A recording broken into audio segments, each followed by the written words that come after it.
Hi అండి. Hello నమస్తే. Welcome to Sivasatya's kitchen. ఈరోజు తెల్ల గోధుమ నూకతో ప్రసాదం చూపించబోతున్నానండి.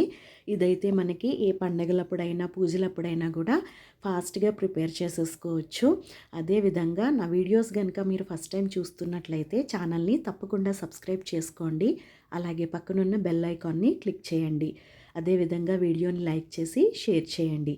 ఇప్పుడైతే కొలతలతో గోధుమ నూక ప్రసాదం ఎలా చేసుకోవాలో చూద్దాం. గోధుమ నూక ప్రసాదం కోసం ఫస్ట్ స్టవ్ వెలిగించుకుని ఒక మందపాటి గిన్నెని కానీ బాండీని కానీ పెట్టుకోవాలి. ఇక్కడ నేనైతే ఒక టేబుల్ స్పూన్ ఆవు నెయ్యి వేసుకున్నానండి. ఈ నెయ్యి వేడెక్కుతూ ఉండగానే ఇక్కడ 2 కప్పుల గోధుమ నూకను నేను వేస్తున్నాను. మీరు ఏ కప్పుతో అయినా సరే తీసుకోండి. ఇప్పుడు నేను చెప్పే కొలతలతో మీరు చేసుకుంటే ప్రసాదం అనేది చక్కగా టేస్టీగా వస్తుంది.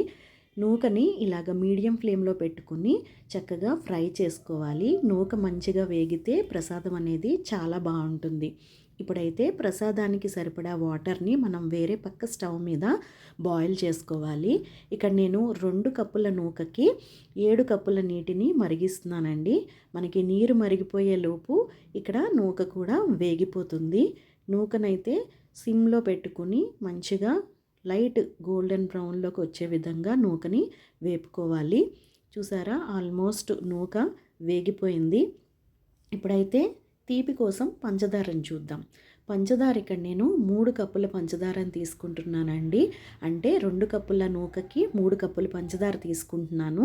అంటే 1 కప్పుకి కప్పున్నర పంచదార అయితే మనకి తీపి అనేది పర్ఫెక్ట్గా సరిపోతుంది. ఇక్కడ నేను పంచదార కూడా ఈ నూకలో వేసేసి ఒక 3-4 నిమిషాల పాటు ఇలాగే లో ఫ్లేమ్లోనే వేయించుకోవాలి. ఇలా వేయించుకుంటే ఏంటంటే ప్రసాదం అనేది చాలా బాగా వస్తుంది.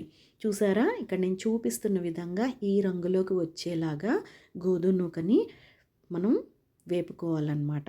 మనకి ఓ పక్కన వాటర్ కూడా బాయిల్ అయిపోతున్నదండి. ఇప్పుడు ఈ మరిగించిన నీటిని నూకలో కొద్దిగా పోసుకుంటూ మనం కలిపేసుకోవాలి. ఇక్కడ మీరు నీటికి బదులుగా సగం పాలని సగం నీళ్ళతో కూడా చేసుకోవచ్చు, లేదంటే పూర్తిగా పాలతో కూడా ప్రసాదం చేసుకోవచ్చు. ఇక్కడైతే నేను కంప్లీట్గా వాటర్ యూస్ చేసి ప్రసాదం చేస్తున్నానండి. వాటర్ కొద్దిగా పోసుకుని మొత్తం కొలత ప్రకారం తీసుకునే నీళ్ళన్నిటినీ కూడా పోసేసి కలిపేసుకున్నాను. చూడండి, ఈ విధంగా మొత్తం కలిపేసుకున్న తర్వాత మధ్యలో నెయ్యిని యాడ్ చేసుకుంటూ కలుపుకుంటూ నూకని మగ్గించుకోవాలి. చూస్తున్నారు కదా, ఈ విధంగా మనకి దగ్గర పడుతూ ఉంటుంది. మనకి అంచుల వెంబడి స్టిక్ అయిపోకుండా నెయ్యిని యాడ్ చేసుకుంటూ కలుపుకోవాలి. అదేవిధంగా ఇక్కడ నేను 1 టీ స్పూను యాలకుల పొడిని కూడా యాడ్ చేశాను. మీరు యాలకుల పొడిని కానీ లేదా యాలకులను దంచుకునైనా సరే వేసుకోవచ్చు. చూసారా, దగ్గర పడుతోంది ప్రసాదం. ఇక్కడ నేనైతే నెయ్యిని తక్కువ వాడుతున్నానండి. మీరు కావాలంటే ఎక్కువ నెయ్యి వేసుకుని నెయ్యి తేరినట్టుగా చేసుకోవచ్చు. నేను తక్కువ నెయ్యిని వాడుతున్నాను కాబట్టి వాటర్ అనేది 1 కప్పు ఎక్స్ట్రా వేశాను. అదైతే మనకి ఈ కొలతలతో తీసుకుంటే ప్రసాదం అనేది చాలా బాగుంటుంది. లేదు మీరు నెయ్యి ఎక్కువ వాడతాను అనుకున్నప్పుడు 1 కప్పు వాటర్ తగ్గించేస్తే ఇంకా అలా చేసుకున్నా కూడా చాలా బాగా వస్తుంది. నెయ్యి తక్కువ వాడాలని నేను ఇలాగా వాటర్ కంటెంట్ అనేది కొంచెం 1 కప్పు ఎక్స్ట్రా వేస్తున్నాను అన్నమాట. ఇలాగా మగ్గిపోయింది కదండి. మూత పెట్టి ఒక 3-4 నిమిషాలు వదిలేస్తే మనకి మొత్తం ప్రసాదం రెడీ అయిపోతుంది. చూస్తున్నారు కదా, ఈ విధంగా మనకి ప్రసాదం ఇలా దగ్గర పడిపోవాలన్నమాట. ఇప్పుడైతే ఇందులోకి మనం జీడిపప్పు కిస్మిస్ని వేయించుకొని కలిపేసుకుంటే ప్రసాదం రెడీ అయిపోతుంది. ఇక్కడ నేను 2 టేబుల్ స్పూన్ల ఆవు నెయ్యిని వేడి చేసుకుంటున్నాను. నెయ్యి కొద్దిగా కరిగిన తర్వాత 2 టేబుల్ స్పూన్ల జీడిపప్పు అలాగే 2 టేబుల్ స్పూన్ల కిస్మిస్ వేసి లో ఫ్లేమ్లోనే వేయించుకోవాలండి. ఎందుకంటే జీడిపప్పు మనకి త్వరగా వేగిపోయి మాడిపోతుంది. అలాగే కిస్మిస్ వేగడానికి కొంచెం టైం పడుతుంది కాబట్టి లో ఫ్లేమ్లో పెట్టుకుని వేయించుకుంటే రెండిటికి సరిపోతుంది. ఇలాగా లైట్గా వేయించుకుంటూ ఉంటే ఒక 2 నిమిషాలకి చూస్తున్నారు కదా, కిస్మిస్ అనేవి ఇలాగా పొంగుతాయి.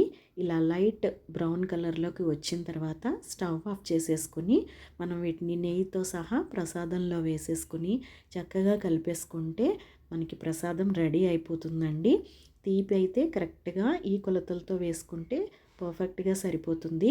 మీకు తీపి ఇంకొంచెం ఎక్కువ కావాలంటే ఇంకొక 1/2 కప్పు వరకు కూడా పంచదారని పెంచుకోవచ్చు. ఇలా ఈ రకంగా ప్రసాదం చేసుకొని మనం ఏకాదశులప్పుడు కూడా చేసుకోవచ్చండి. కొంతమంది ఏకాదశి ఉపవాసం ఉన్నవారు మధ్యాహ్నం 2 గంటల వరకు ఉండి ఇలా ప్రసాదం చేసుకుని స్వామివారికి నివేదించి ఆ ప్రసాదాన్ని స్వీకరించే అలవాటు ఉంటుంది. అలాంటప్పుడు కూడా ఈ ప్రసాదాన్ని మనం చక్కగా చేసుకోవచ్చు. తప్పకుండా మీరు ట్రై చేయండి.